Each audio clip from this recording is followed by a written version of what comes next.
Hey guys, talking about the House of Thomas de Monaco today. He's got 3 new fragrances. In fact, earlier this year, I did a video with Thomas of Thomas de Monaco, and he discussed the future launch of these 3 new fragrances, part of a collection of Flowers of the Future or Futuristic Flowers collection. So if you haven't caught that video, please go catch it. That was shot in March of 2025. This portion or this video was shot at the very end of December. But what I'm going to do in this video is talk to you about the 3 different fragrances. And I've actually shot videos with each of the different perfumers that have created the 3 different fragrances. 2 of them side by side, one of them via Zoom. And so I couldn't get a chance to meet the third perfumer.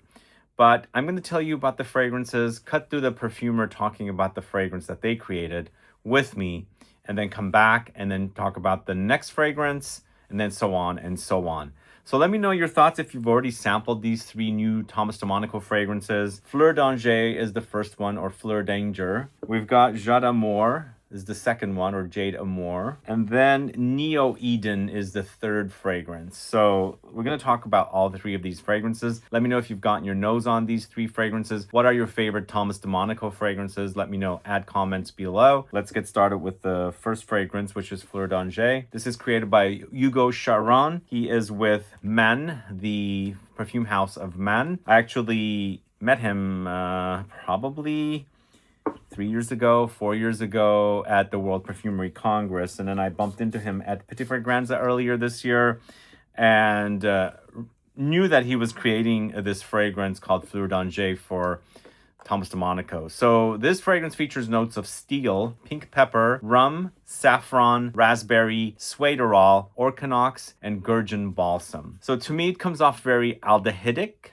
It's also crisp, clean, and metallic, super spicy. Now there's pink pepper here. They don't mention incense. I think the pink pepper and whatever other notes they have in here, they also have suederol and saffron, giving me spicy, incensey touches with the aldehydic clean touches. So aldehydes comes off a very soapy to me. And so you have that kind of very familiar aldehydic experience, but you've got this ice cold quality about it, very spicy. I guess it's a slight bit boozy, but also very leathery touch here with Fleur Danger. So let me know if you've gotten your nose on this one. I want to find out what are your favorites of the 3. So this is Fleur Danger. Let me cut to my video with Ugo now. Hey guys, I've got Ugo here from Men, right? Exactly, from Men. So you did the latest fragrance from Thomas de Monaco, one of the latest fragrances, because he just launched 3. It's Fleur Danger, right? Exactly. Tell me a little bit about how you did this fragrance. So Fleur Danger is a perfume that I had the chance to work with Thomas de Monaco. And it was very interesting to work with him because the idea behind that was to create the smell of the flower of the future. And for me, the flower of the future is not something very flowery, actually. So the internal name of my creation is called Silver Seed. So my idea was to create a perfume that was coming from the soil, but that was futuristic, the silver. Silver Seed. That kind of explains this fragrance because it's kind of metallic, right? Is that what? Yeah, the idea was to create a very metallic flower. So I put a lot of aldehyde MNA that could be perceived a bit as incense. I overloaded some pink pepper to have a big burst of freshness and a bit of a zing from the introduction. And then it's a lot of leather, a lot of addiction, but from, I would say, some darkness. So did you say that the aldehydes kind of smell like incense? So aldehyde MNA, in particular C12 MNA, is a molecule that you can find in incense. But here it's pure, so it's you also find that in laundry. So it's kind of giving a clean impression, but it's also part of the incense. Can be a bit citrusy sometimes. Incense is a bit citrusy to me. Oh, okay. Yeah. And I haven't thought of it that way. I'll have to think about it that way next time I smell incense. Yeah, think about it, and you will see there is of course, there is a smoky, there is a resinous piece, but there is that clean bright citrus piece in it too. Okay, I'll have to look at it that way. So you have this particular molecule at the top, Yeah, and that's what's giving us the metallic touches. metallic touches. Then the pink pepper is also a bit metallic to me, so it's Mhm. helping about that impression. And then to give a bit of color and to go well with those two top notes, I played with some rum. Okay. Rum and raspberry. At Man, we have a nice raspberry jungle essence. It's a way Okay. to extract fruit that I don't see anywhere on the market. Very true to nature. Mm. And the combination of the raspberry, the rum, and that pink pepper and aldehyde is making the top very bright and very addictive. And then yeah, you have a lot of leather. I love Suderal. I don't know if you know that.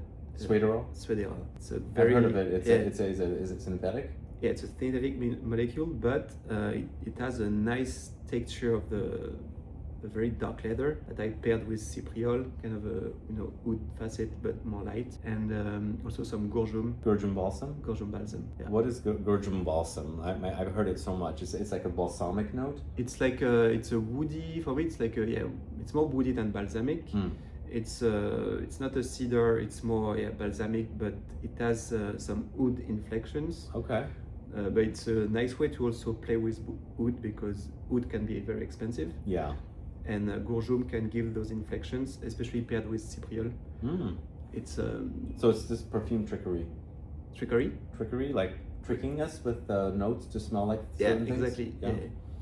All right, so when I've tested this out, I do get some creaminess. So where's that coming from? It's in the base usually. Yeah. Because up top it's a bit sharp and metallic, but there is an underlying creaminess there. So the creaminess is so you do have a lot of a bit of vanillin. Okay. So to smooth everything out, and you need to put some. Otherwise, it was too sharp in a way. Mm. And Thomas, even if he's saying he doesn't like vanillin, I think he doesn't likes like vanillin? He told me he doesn't like sweet things. How dare he? No, I'm just kidding. But I think when you use vanillin in a way more than a tool than for like big gourmand sense, it's giving a nice texture and nice feeling. And in the back, I also have some organox. Organox is a molecule from Man, it's our own quality of ambrox. Mm-hmm. And you know that that molecule is very, for me, it's between a musk, a pepper, and something very addictive. It's very sexy. I love ambroxan, but I don't think I've ever smelled organox in its original. It's in the similar vibe. It's just we do it internally. Okay. And I love the name organox. Organox, yeah. It sounds pretty cool. Yeah. It sounds like a whale or something. Yeah, it's coming from. It's a reinterpretation of ambergris usually, right? Yeah. Yeah. So yeah, it does sound like a whale to me for some reason. I don't know why. But, maybe it's subconscious. Yeah, I think so. But I think like ambergris is more. It's more dirty than organox. Organox is more like that. I've smelled ambergris and I cannot. It's pretty bad. It's a lot, definitely. Can we smell? Of course. Yeah. So we got a couple of strips here. So how did you like working with Thomas? Thomas was I loved working with him because he has his own vision. He knows where he's doing, and I liked something very interesting when we worked with him. It was that he didn't want to do so many modifications. He wanted to have the energy of the first attempt, first trials. I think it's very important, especially in niche perfumery like that. You have the original idea is not too diluted, because sometimes when you work on let's say like more commercial brands, you have a tendency to dilute the original idea. Oh. And here it was not the case. Mm-hmm. So it's a bit different from the original idea that was more raw, but like keeping a short period of time for development and like a few rounds. For me, it's keeping the energy of the original idea. So when he came to you with the idea, how did you come up with doing this silver seed? Silver seed. Silver seed. So I created 3 different themes. One was silver seed, and I did 2 other ones. Mm-hmm. I presented to him, and he immediately got attracted by silver seed. Okay. It's funny. I think at some point he was like, "Yeah, I think it's too raw, and so we need to take another road." Okay. And then he sent an email back and said, "No, we need to follow that one because I think he felt there was more gut into it. Okay. And then, you know, after, so I did modifications. At some point, I think there was that vanillin it was too raw, so I needed to add it. And then after 3 rounds, it was done. So I think it's like, but it was, I think around 50, I think the number is 59. Wow. Iterations. That's quite a few. It's a few, but he just saw like 3 rounds. Okay. But sometimes, like when I'm very, very into a project, I'm very intense. I'm like, I want it to be perfect. Yeah. So I'm making a lot of technical trials to make sure that. So you're doing mods for yourself, probably. Yeah, definitely. Yeah. So how do you feel about being because Thomas was working with one firm, and you're the first perfumer to go outside of that firm and, you know, come to this. How do you feel about that? Because, like I said, he's created one fragrance with one perfumer. Now he's done one with you, who is not part of the firm that he was working at. So I feel very flattered, you know. It's funny how he reached out to me, was on LinkedIn. He was like, hey, can we talk? And I think like maybe I saw the message and I was like, yeah, I'm free right now if you want. So we had a call, and it went very well. So no, of course, it's for me it's very. I mean, I feel very happy when somebody is coming to me to create a perfume. It's kind of exciting. The best compliment you can have had if you deliver after. Yeah. You know. And are you happy about what you came up with? Yeah, very happy because I think it's different. I never smelled something like that. It's a bit daring, so I think everybody can like it. It's definitely niche. Yeah, it's niche. It's strong, it's diffusive. And I think it's also, I would say not trendy, I don't like that word, but you know, you have those clean notes that are kind of trendy. And I think it's a nice way to do clean notes, but in a, I would say, darker way, sensual way. It could be a bit Middle Eastern, but with that twist of a big shiny piece of aldehyde in it. It's interesting how it tricks my nose to smelling like incense. It's just. But I think there is, I need to double check that there is no incense in it. That's what I like about it. That's aldehyde M&A. Yeah, wow. Did he choose the name or did you? Actually, we kind of chose a name together. He was thinking of different thing. At some point, he wanted to call it Silver Seed because he liked the name. But then we were exchanging, and I think he told me, "Do you like that? Do you like that? Like that?" And I think we agreed on Fleur Danger because it's a little more sexy. Silver Seed sounds a bit. Yeah, no, I think it's better. Too niche. Yeah. So Fleur Danger is good because in the Danger you feel the metallic. You can hope to have a metallic piece. It's a flower, but it's not smelling a flower.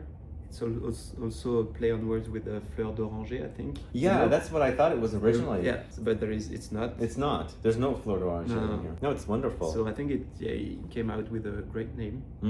So I'm very. I think I like the name a lot. Actually, it tricks you. Yeah, I forgot about that, but yeah, it tricks you to thinking it's Fleur d'Oranger, but it's not. It's actually Fleur d'Oranger. All right. Anything else you want to mention? No, I'm very proud to have created that fragrance for Thomas. I think it's doing well. Yeah. So I'm very happy about it, and let's see what the future is telling about that fragrance. But I hope it's gonna do well. Yeah. As of the shooting this video, the fragrances are still rolling out in the States, but probably by the time this video airs, you'll be able to check out the fragrance or buy a bottle. But thanks so much for coming on camera with me. I'm actually at the Man offices, and we've got Manhattan behind us right there, as you can see. So thanks so much for doing the video with me. Of course, thank you for having me. Yeah, of course. Thank you. Thank you. Thanks so much for watching that portion of the video. We shot that video in New York City at the New York City offices of Man. So I was in New York City last November, and I got to stop in and shoot that video since I knew I was putting this video together. But let's go to the next fragrance next. This is Jade Amour, or Jade Amour. This is created by David Chieze. Chieze? I've actually met him several times. He's a younger perfumer. In fact, all three of the fragrances are created by younger perfumers. So I've met David several times, and I got to chat with him throughout different shows and conferences I attend. And I asked Thomas to shoot videos with the three different perfumers. I think I asked him in Cannes or like just before. And so David was visiting Cannes for TFWA, and we shot our video together for Jade Amour. This fragrance features notes of yellow mandarin, liane de jade, bergamot, ylang ylang, jasmine, vanilla, vetiver, muscone, and sandalwood. So I think out of the three fragrances, this might be the most daring. I do have to be honest about that. This is super tart and fruity. I mean, it's a flower, but it comes off fruity to me. There's no mention of any fruits. It's also very fresh and citrusy. There's a tart quality about it, and also a creamy yellow floral touch about it. Eventually down in the base, it does get kind of ambery and vanillic and woody, but there is definitely like an aged flower thing happening here, which might kind of come off a bit off-putting to some folks. But I'm also reminded of something very spicy. Like there's also almost like a cinnamony clove-like spice in here, but just coming off of a flower rather than the actual spice itself. It's a very unique fragrance. It's a bit dirty, yes. It's a bit animalic here.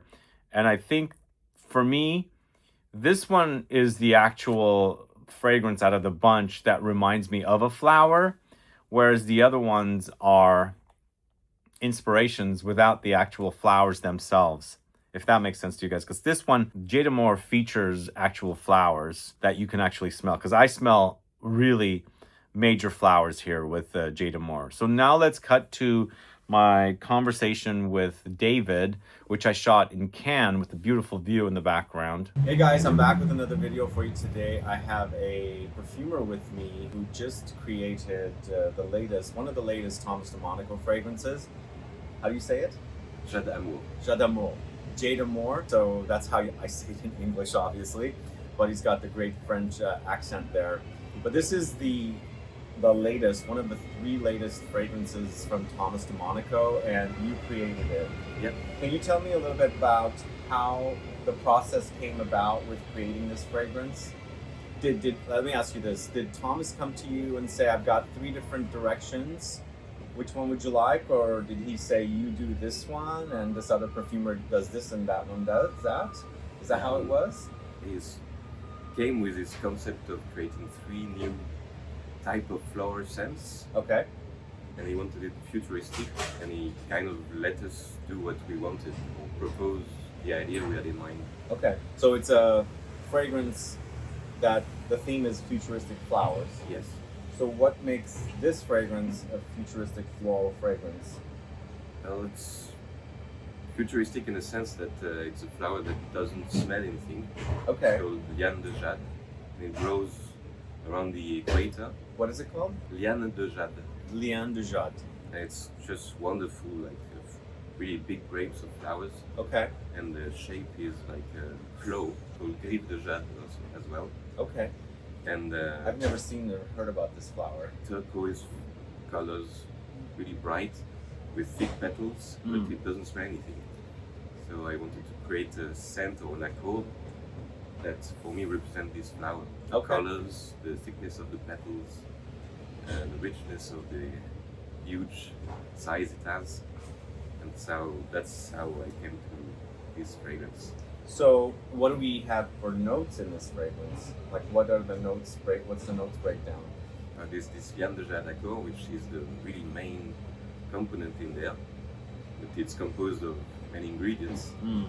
And then around it your sandalwood and vanilla to represent the thickness of the petals. Okay. And mandarin to give it some freshness. Okay. So you didn't mention a specific floral note. Is there other floral notes in this? Yeah, there's also ylang, jasmine. Ylang and jasmine. And magnolia is the main flowery note for this liane de jade accord. Okay. Can we smell it? Sure. So I had a preview of these earlier this year with Thomas, and after smelling all three, this one turned out to be my favorite. To me, it smells like over-ripened flowers. Yeah, if you look at the picture of this flower, you will see that it looks like this. So the actual visual of the flower looks Yeah. like it's overgrown or Yeah. over-ripened. It's quite spicy. Yeah, What do we have for spices in this? it's a bit clovey, Clovey. Okay. big pepper. There's a lot of vetiver, Okay. violets. I wouldn't say this is super feminine for flower or floral fragrance because generally people associate flowers with feminine fragrances. It's kind of unisex. Yeah. And the vetiver brings this masculine side to it. Okay. There's a hot humidity about it. It smells like hot and like very like Like a rainforest. a bit. rainforesty. Yeah. Yeah. Is that the intentional? Is that where the flower grows Yes. generally? And why am I getting animalic notes? There's something pissy about it. I don't know. I don't know why there is this effect in there. Perhaps the jasmine with the vetiver. Okay. The indolic part of jasmine. Yeah, indolic part of jasmine generally is more poopy. This is more pissy. Okay. In a good way, or It's a bit, well, I mean, I like what I'm smelling here. It comes off a bit daring. okay. Yeah. Was that the intention? Yeah.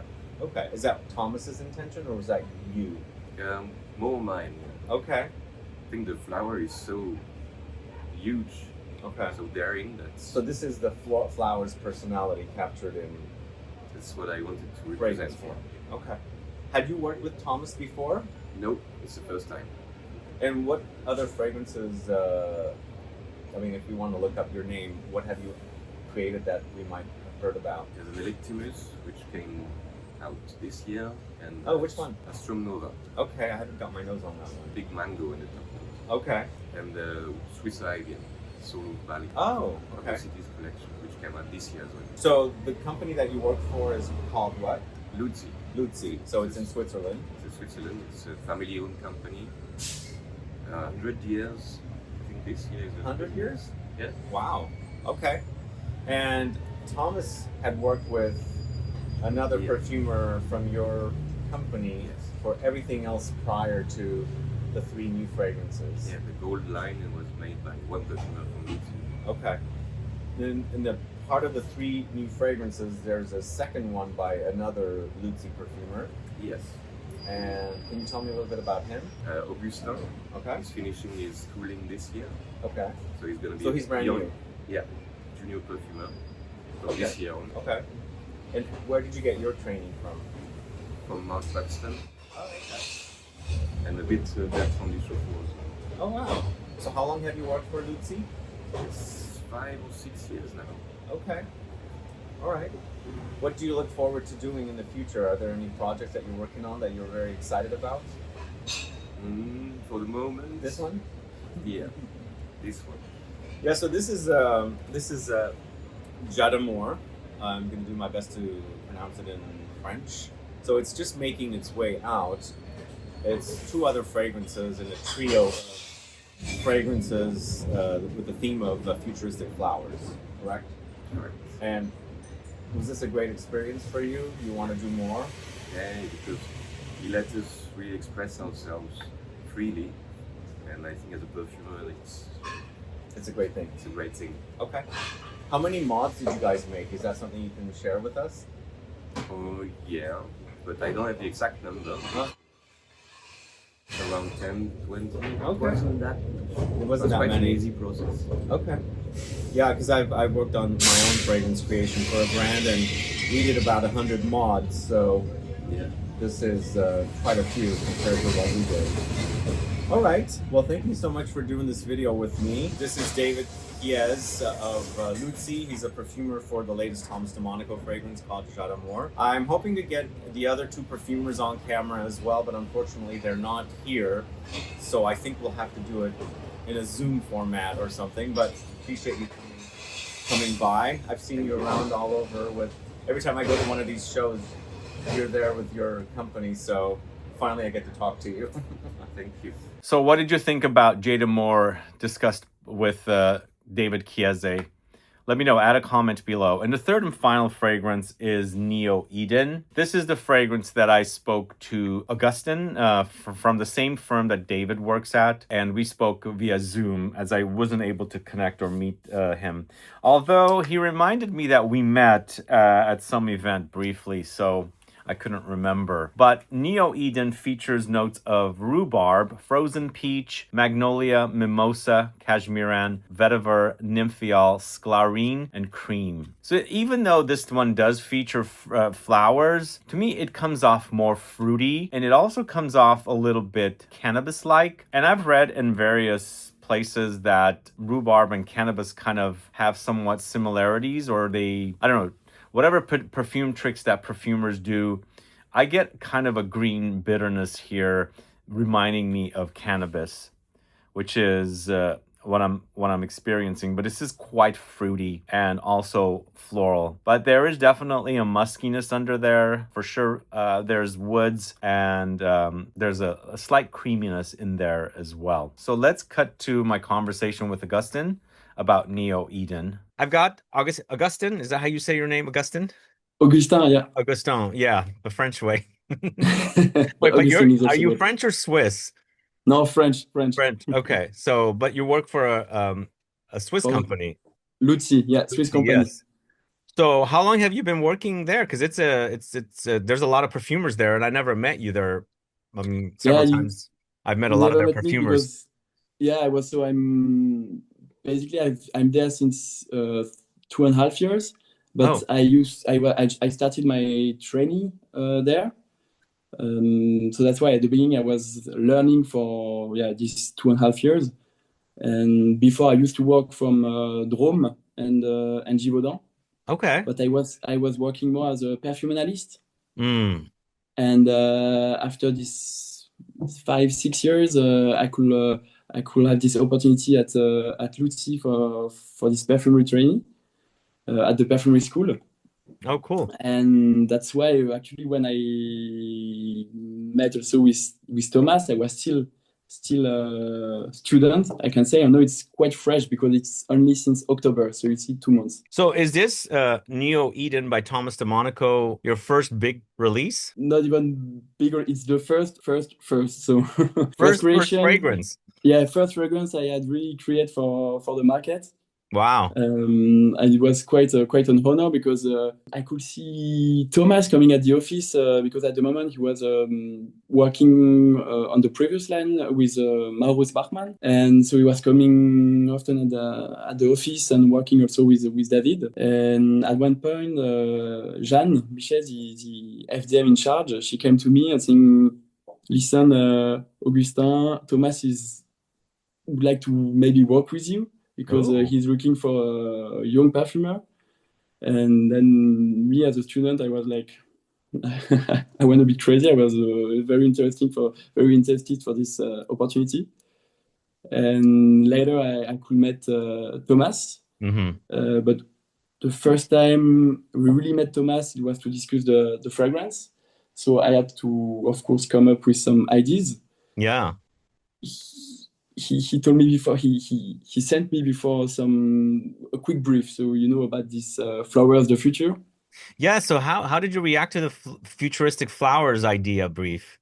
It was quite interesting because as a young perfumer, flowers are the I guess the best theme in perfumery, because for every kind of perfume you need a floral base. Yeah. And to have a complete flower of the future, to reimagine a floral notes, was quite challenging. And I wanted to have something bold to get. I wanted Thomas, the first time he will smell the first trial, to have a reaction, or bad or good, but I wanted him to get a reaction. And I had three directions. And the one I was hoping for, so the starting point of Neo Eden, he had this, whoa, okay. So that was I wanted to. So it was the idea of a flower, futuristic. So he gave me the idea of something very colorful. Yeah. And a flower. Yeah. So for that, I wanted to have all the parts of the flower. It means you have the flower, then you have the fruit, and then you have the seeds before and after. So I wanted to put all this idea into the fragrance, and to have this start very sharp with a lot of contrast. So it means when you add this fruitiness, you need the opposite of the fruit. It means in one side, very sharp part of it. So there's something a bit acidic. I wanted something acidic. It's very astringent.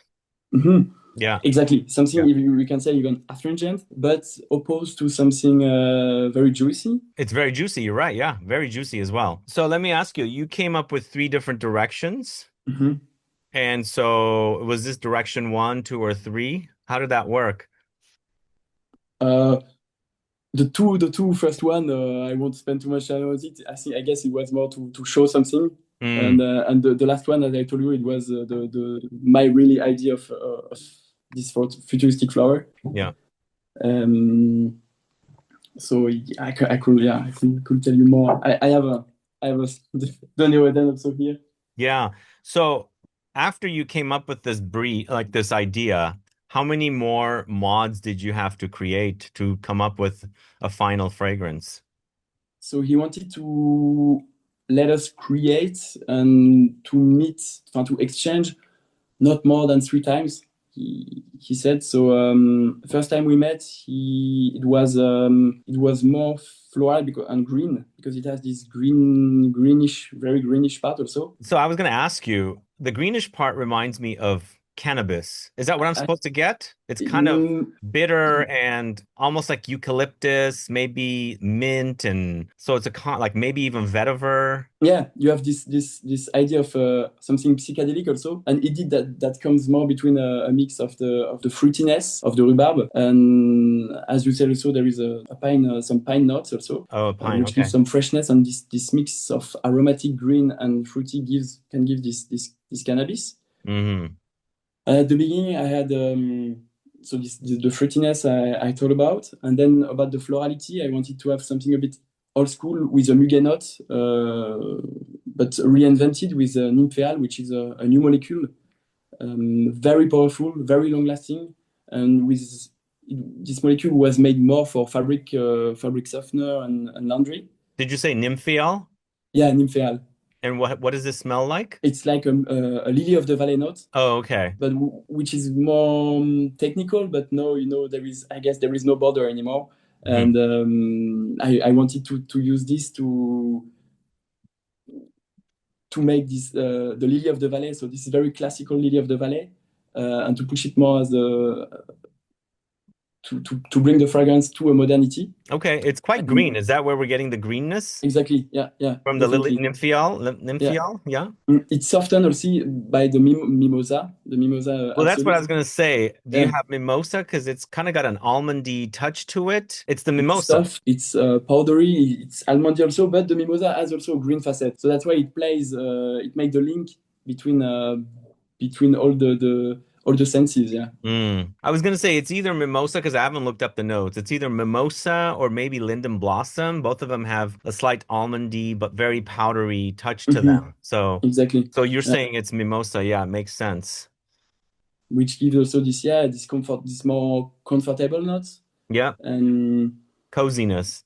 Exactly. That's why. And during for every topic, so the fruit, the floral notes, and even in the base, I wanted to have, as I told you, very contrasted notes. So that's why. So with the fruits, you have in part the juiciness and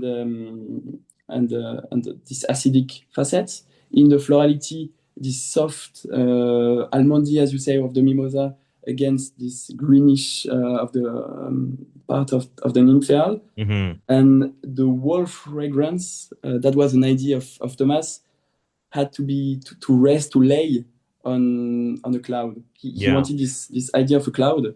And again, here for the cloud, it's fluffy. It's fluffy, but you have Yeah. the duality because it's fluffy with a creamy, the idea of a creamy cream, some creamy notes, some fluffy notes. Yeah. But I used also a molecule which is called sclaren, and Clarine. sclaren Yeah, yeah. with the sclaren in the dry down you have this very metallic, also almost ambery, and it's also for the idea of this seed I was telling you about. Okay. But it's this combination also with a cashmere that makes this idea of a very of cloud, metallic, a bit earthy also, and this freshness. So So it's you have both cashmere in the base. exactly more this I get claren with I come more usually in get the base. mushroom from cashmere. Yeah, Is and that the case? I don't know. You tell me. Do you think? Well, you mentioned earthy and mushroom, but I mean, I don't smell mushroom here in Yeah. general. If I smell cashmere, I get a mushroom effect from it. Okay. Here was more the idea of the cashmere because cashmere has also a very a pine, Oh, some pine notes, and of course it's very musky. yeah, And it was here more to give this freshness of a pine, to be again in the contrast. yeah. And Yeah, it's really lovely. I like that contrast because I really love fragrances that contrast. So it's done perfectly. The only thing is, as I mentioned, I get cannabis from it, but Mhm. it's my nose trick. I mean, it's my nose tricking or playing tricks on me, but that's what I get. But also because it's rhubarb. That's where we're getting the fruitiness, right? Rhubarb and a peach accord, which Oh, so we have a peach accord. I call it even I worked a frozen peach again Mm. to link to this cloud because of course when you think of a cloud, you are very very high and the higher you are, the cold it is, Yeah, and that's why I wanted this very frozen peach, so pêche givré, and in France, I mean, it can be a dessert, when you put like ice cream. We have yeah. this ice cream, peachy ice cream, so Sounds it's yummy. juicy and creamy, and so that's why it's this duality with the two fruits. One is a bit more, one is sharp, and the other one is juicier, creamier. Yeah. The sharpness is from the rhubarb, I take it. Yeah, exactly. Yeah. Definitely. Yeah. This, yeah, we call it even sulfuric. This very sharp effect of the fruits, and yeah, basically, I wanted this effect find this contrasted for every step, to give an idea of future. Yeah. Very futuristic. It's a fruity, Mhm. you would describe this as a fruity floral. Yeah, Yeah. fruity floral green. Green, yeah. Some people will see Powdery. it, and it's interesting because I think it can be a bit polarizing I think because so. from some people they will focus more on this sharpness, which they will maybe it will Bother maybe them. more bother them, and I like that some people sharpness. exactly some people more they will understand more this globality because it's sharp, but when you wear it, it's not aggressive. It's very Oh, it's it's totally yeah softened up on me. exactly yeah. So that's why I wanted to make something a bit shocking, but very comfortable. And I guess Thomas also, and that's why we came up to the same point here. Nice. Well, congratulations. This was actually featured in our latest mystery box, Neo Eden. So, guys, if you got the mystery box, what are your thoughts on Neo Eden? Let us know. Add a comment below. But how has the reception been? Have you, I mean, heard from, consumers of fragrance and from Thomas? What did they I guess say? from people mainly good feedback. I have good feedback. Or people love it, or indeed it's more like a Is it not at all. polarizing?